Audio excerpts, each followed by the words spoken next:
India और पाकिस्तान दो पड़ोसी जिनका इतिहास उतना ही उलझा हुआ है जितना कि उनका वर्तमान, सिर्फ एक सीमा रेखा से ज्यादा चीजें साझा करते हैं। वे आपसी संघर्ष की विरासत, एक निरंतर तनाव जो हवा में भारी पड़ा है, उसे भी साझा करते हैं। और उनके आसमान की रक्षा करते हुए पल भर में अपने देशों की रक्षा के लिए तैयार उनकी संबंधित वायुसेनाएं हैं, भारतीय वायुसेना और पाकिस्तान वायुसेना।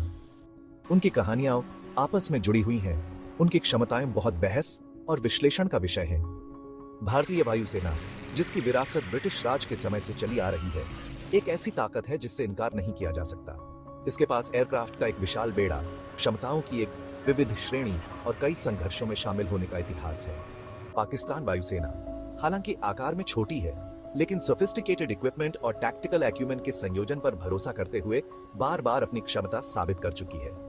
इन वायुसेनाओं, उनकी ताकत और कमजोरियों को समझना क्षेत्र में शक्ति के नाजुक संतुलन को समझने के लिए महत्वपूर्ण है। यह ऐसे इस हवाई प्रतिद्वंद्विता के केंद्र में जाता है। आईएएफ और पीएएफ की क्षमताओं का विश्लेषण करता है। हम उनके एयरक्राफ्ट की ताकत की तुलना करेंगे, उनके प्रमुख लड़ाकू विमानों का विश्लेषण करेंगे और उन टेक्नोलॉजीज पर गौर करेंगे जो उन्हें बढ़त देती है। हम उनके प्रशिक्षण व्यवस्थाओं और स्ट्रेटेजिक अप्रोचेस की भी जांच करेंगे, उन अंतरों पर प्रकाश डालेंगे जो उन्हें अलग करते हैं। अंत में हम 2019 बालाकोट घटना पर फिर से विचार करेंगे, जो क्षेत्र में संघर्ष की हमेशा मौजूद संभावना की एक कठोर याद दिलाती है। जब संख्या की बात आती है तो भारतीय वायुसेना का स्पष्ट रूप से ऊपरी हाथ है। लगभग 1700 एयरक्राफ्ट के अपने इन्वेंटरी के साथ, जिसमें 600 से अधिक लड़ाकू विमान शामिल हैं, यह पाकिस्तान वायुसेना से कहीं बड़ी है, जिसके पास लगभग 900 एयरक्राफ्ट हैं, जिनमें 350 से अधिक लड़ाकू विमान शामिल हैं।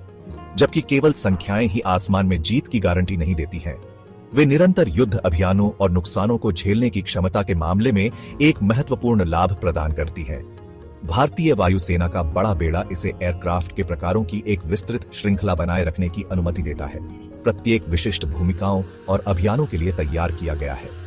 हेवी ड्यूटी बॉम्बर्स से लेकर एजाइल इंटरसेप्टर्स तक, यह विविधता आईएएफ को विभिन्न खतरों का जवाब देने में एक महत्वपूर्ण बढ़त देती है। दूसरी ओर पाकिस्तान वायुसेना ने एक लीनर, अधिक विशिष्ट बल पर ध्यान केंद्रित किया है, जो मात्रा से अधिक गुणवत्ता को प्राथमिकता देता है। हालांकि यह याद रखना महत्वपूर्ण है कि संख्याएं कहानी का केवल एक हिस्सा बताती हैं।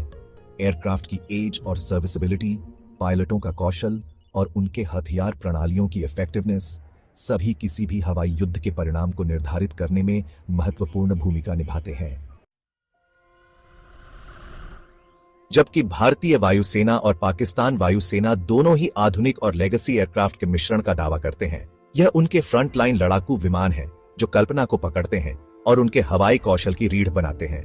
आईएएफ का आर्सेनल दुर्जेय सुखोई Su-30 MKI के नेतृत्व में है, जो एक रूसी मूल का मल्टी रोल फाइटर है जो अपनी मैन्यूवरेबिलिटी और वर्सेटिलिटी के लिए प्रसिद्ध है।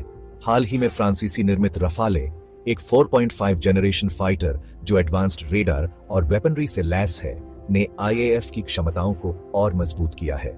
स्वदेशी रूप से विकसित तेजस, एक लाइट कम्बैट एयरक्राफ्ट, आईएएफ के ऑपरेशनल फ्लेक्सिबिलिटी में एक और परत जोड़ता है।